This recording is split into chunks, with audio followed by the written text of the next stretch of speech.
But that is not what makes a screenplay good. It's about the creative aspects as well. It's about how you create emotion, and that is something that you can't necessarily get from a textbook. All right, let's get into it. Hi everyone, it's Coda, your resident story editor, and today I'd like to talk about why I could barely get 15 minutes into relationship goals. I know a lot of you watching are into storytelling and might be writers yourself, so I think this is going to be helpful for those of you who just want to be entertained, but also those of you who are interested in knowing what mistakes not to make when writing your own screenplays. Please, before I start, let me know what cheesy movies you like to watch, or any guilty pleasures. I'll put a list of the movies that I love to watch in the comments so we can discuss there. All right, let's get into the synopsis. When TV producer Leah Caldwell aims to become the first woman running New York's top morning show, her ex,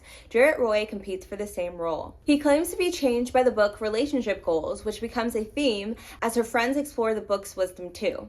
Leah stays focused on her career until chemistry with her ex challenges her priorities. So you can already see what kind of film this is going to be.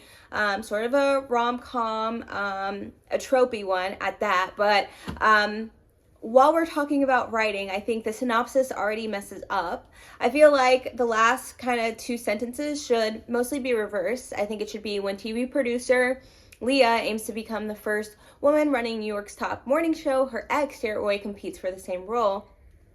Leah stays focused on her career until chemistry with her ex challenges her priorities. Jarrett Roy, her ex, claims to be changed by the book Relationship Goals, which becomes a theme as her friends explore the book's wisdom too. I feel like that's much more interesting. It draws you in more. Now, I am a fan of Prime Video's movie selection. I think it's one of my favorite streaming platforms. I am no stranger to crappy, terrible, or low budget rom-coms. It's one of my favorite genres. I love them all. I've probably seen all of the ones that are on Prime Video's platform that have been released in the last 6 years. Honestly, definitely in the past few years. I consume them a lot, and I think the one that came out last year, Maintenance Required, was another MGM movie that was kind of similar, I could tell, but I liked Maintenance Required a lot more, and I obviously finished it. And I only got 15 minutes into this movie, Relationship Goals, so let's talk about what I think went wrong. So I think the biggest mistake that was made is the premise. As we know, the story is kind of set up to be a workplace romance slash second chance romance slash, I don't know, work rivals, that kind of thing. And, you know, that's all good. But again, it's not original. So that's the first problem, that the premise is something that has been done 1,000 times before. That's not always a problem, but what also makes the premise a problem is that they did not try to make the premise any different than it could be. So what do I mean by different? In my last video, I spoke about Margaret Atwood's writing advice. One of the things she said was challenge gender norms. So this movie could have done something like that to make the premise a little different. The movie's about a woman wanting to get a promotion for a place that she's worked at for, 20 years, I think it is. Except that a man who doesn't even work at that company is coming in to possibly take that promotion from her. That doesn't make it different. It makes it reality and also annoying, right? So it could have been different in the way that maybe a man is up for a promotion and a woman is challenging him, for example. Any kind of thing that makes it different. And I might reference Maintenance is Required, because it's a film that is similar in its tropes, but I feel like it was well done. So what Maintenance Required does to make it a little different is that Our female lead is into cars. That's not necessarily a gender norm. She's a mechanic. That female mechanics are in the minority.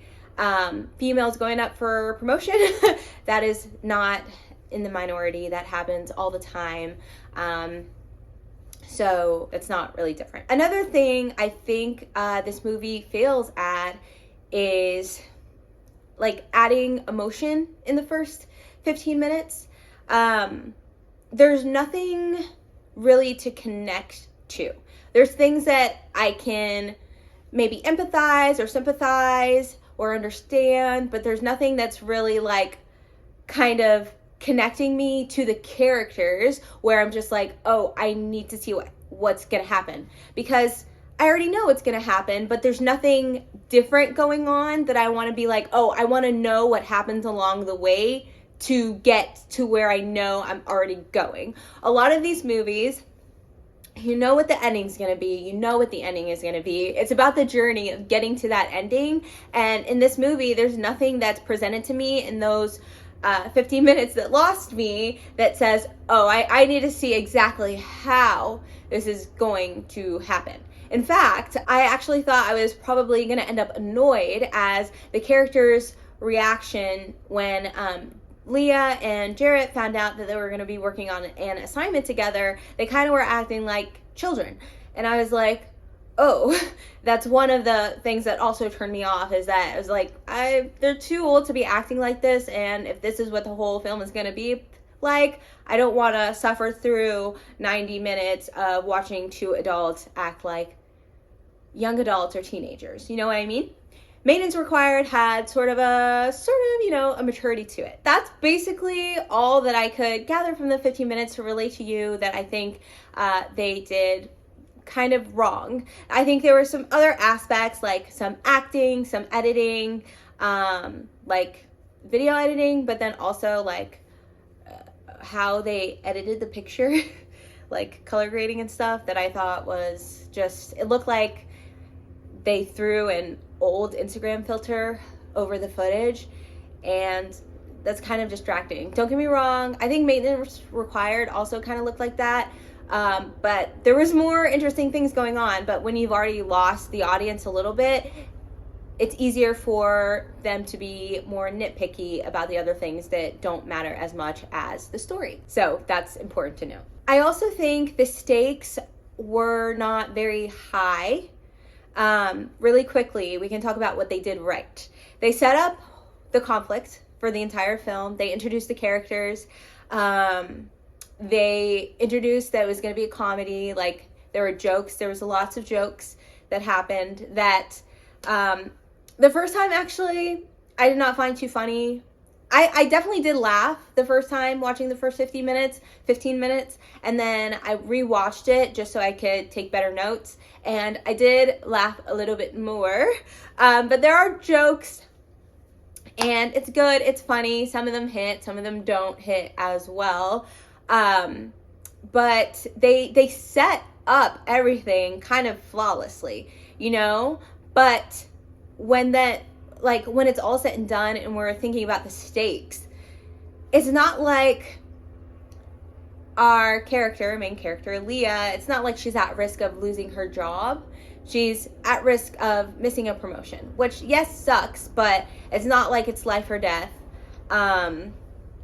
So I feel like there's a lack of stakes, and as I said before, just a lack of emotion. Like, how am I gonna really like connect with these characters, that will carry me through the journey of getting to a conclusion that is already foreknown. And as I just mentioned, I did say that I watched the first 15 minutes again to kind of gather my thoughts better. And I will say that watching it a second time around, it was definitely easier to get through. It wasn't as hard to watch. So I am thinking that maybe, just maybe, I might, finish the film while I edit the video. I'm not going to take the time to watch it in full. But it's definitely not going to be something worth my time. So that's why I'm going to probably do it while I'm doing something else. But I just want you storytellers to know that the only reason I watched the first 15 minutes, again, is because I was going to do a video on it. So some people who just turn off your movie or stop reading your screenplay or stop reading your novel, when they do that, typically I would imagine they would not come back to it. They would not come back to it if they weren't liking it, you know, or if they weren't enjoying it. So that is why, even though you might set up the conflict very well, you might have, you know, good jokes, good dialogue, good music, good character introductions, and you might do everything right on, like, I guess, the technical side. But again, that's just the boxes that you are checking. You might follow that screenplay writing book to a T, but that is not what makes a screenplay good. It's about the creative aspects as well. It's about how you create emotion, and that is something that comes from within, something that you can't necessarily get from a textbook, you know? So you have to really, you know, take your time to work on that. So the point is, and all of that to say, you might get a lot right, but just because you get a lot right doesn't mean you are going to, you know, get the full attention of your audience and have them read your work all the way through or watch your work all the way through. So take your time to get everything right. Try to get everything right, and, you know, take your time to get there. Do your best. Have other people, you know, read your work. People who are educated, people who are unbiased, people who are not educated on writing and stuff. I think all opinions matter. And then also, if you're really serious about, you know, sharing your work or getting it produced or selling it, try getting a story editor. And that is something that I do as well. So you really should take your time to see if your work resonates with people before, you know, pushing it onto the next stage. But yeah, those are my thoughts on the first 15 minutes of relationship goals. I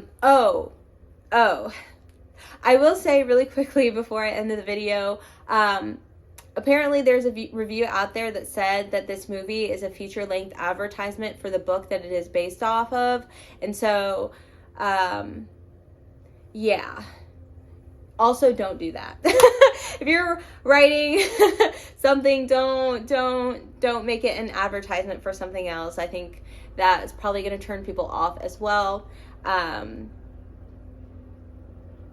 It's also like checking a box and kind of neglecting the creative art aspect of what a movie is supposed to be. So, yeah, that's all I have for you today. Thanks for watching. If you want to keep up with what I'm watching, you can find me on Letterboxd. The link will be in my caption, description, and yeah. If you like this video, you can subscribe. Thank you so much for watching again, and I'll see you next time. Bye.